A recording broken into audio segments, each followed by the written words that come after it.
Hey guys, Ranchin here, bringing y'all another StarCraft commentary, and I am over 1,000. That's right, peeps, I'm over 1,000, and celebrating that, I'm commentating a match on Fighting Spirit. There's, of course, the Group B Ro32 of the Hana Daetoo MSL. This is going to be between Flash and HyuN in the losers match. Could have HyuN at the upper left-hand position as the purples, are going to have Flash at the bottom right-hand position as the brown terran. Now, people are wondering, like, I bet some of you are wondering, like, Ranchin, why didn't you special 1,000 video thing? Well, simply because I do have a special video I'm doing. I sent out an important announcement, about a day ago, 2 days ago, something like that, and to tell you guys to send me clips of your favorite moments, my favorite moments.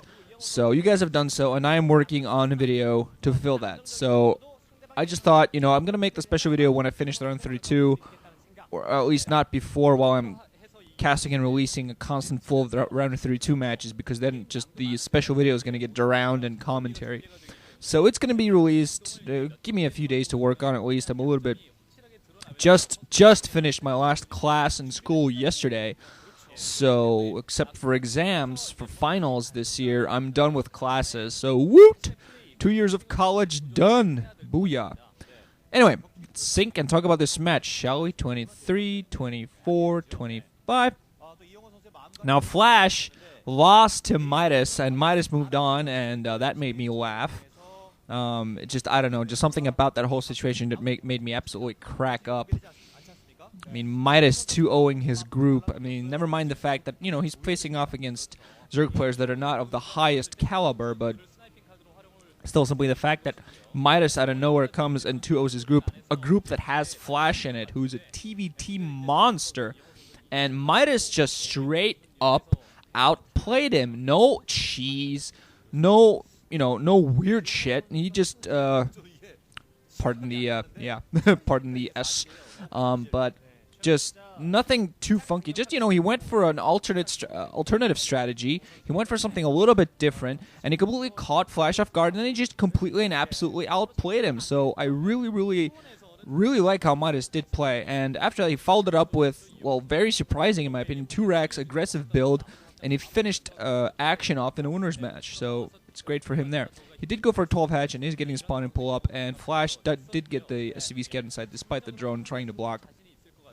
Flash apparently going to go for 1 racks into command center. That's been his bread and butter in TVZ, so I think he's just going to keep on doing it. Not going to try to do anything funky like Midas did in a situation a lot like this, cross position on Fighting Spirit.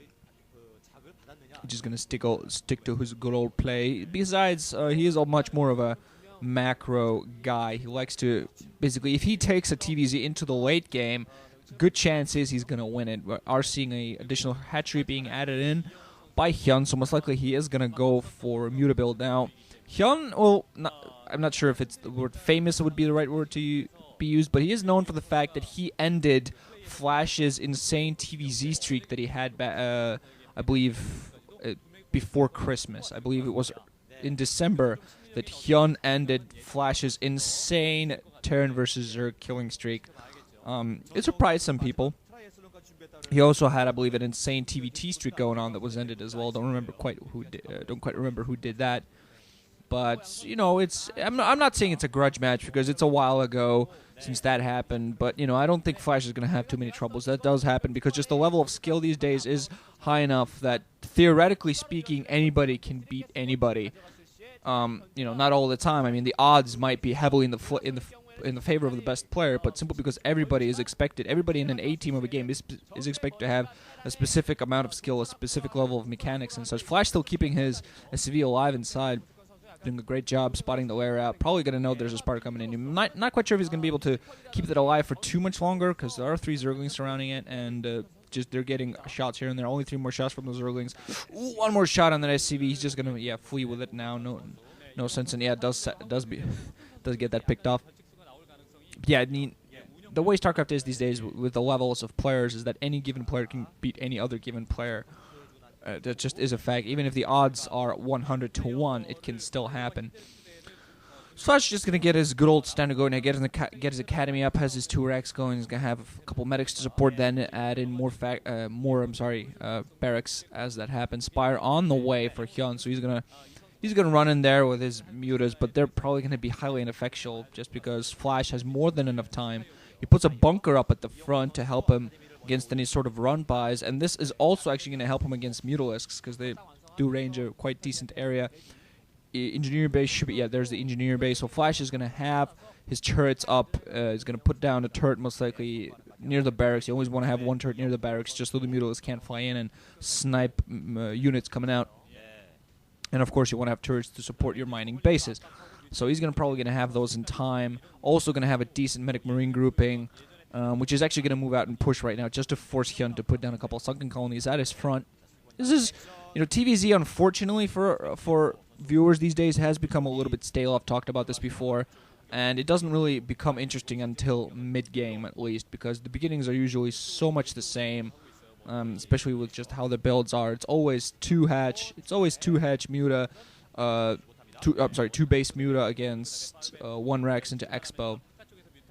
Gets kind of stealth flash, interestingly enough, actually producing a couple firebats at the back just to help defend against any possible Zergling run-bys. And actually very good timings because HyuN had a whole control group of Zerglings that was ready to run by those forces and try to go into the natural. Has some Zerglings running back now. He does not want to engage these medic marine groups unless he would have had Mutas to support. With that, he would have been able to actually take it down. Does have a drone at the bottom left-hand position. Zerg players do tend to not run with that. Zerglings are actually going to come in and defend, try to catch Flash off guard. Picked off some Marines there, but without his Mutalisk, he actually should have waited 5 seconds for his Mutalisk to come in and support that. It would have actually been able to get a surround and air support. Would have been able to rip those forces to pieces. Flash doesn't have his turrets coming up, does have a factory on the way. So forgoes the 3rd racks to go for a slightly faster tech. Most likely going to see him adding in 2 additional barracks as soon as that factory comes down. 3 turrets at the front here at the north side. Does have the bunker at the bottom side to protect. Mutas are going to come in, going to see themselves being shot at from 3 turrets. HyuN meanwhile going to expand the lower left-hand position, and it's simply they expand further away from the base simply so they can take a safer 3rd, because if you expand at the 12 o'clock, if you would have expanded at the 12 o'clock, taking a 4th would have been a little bit more dangerous. Easier to just hunker down at the bottom left hand, take 2 bases there, take those 2 additional gases, and just sunken up and hunker down and feel safe. And that Flash now adding in a starport alongside his 3rd barrack, so he is going to be working on Science Vessel. HyuN going to come in at the front here, has some Zerglings alongside his Mutas to support, but he really wants to go and do some damage. 2 turrets there inside the base. Mula's going to fly inside, getting get shot by turrets all over the place, but Flash, no turrets at the back of these mineral lines, so at the very least, HyuN going to force a float, going to catch the Medic Marines here in the open, going to take some decent shots up, but the turrets all over the place for Flash, so Flash takes a little bit of SCV damage, but the sacrifice for HyuN was huge. Man, so many turrets all over.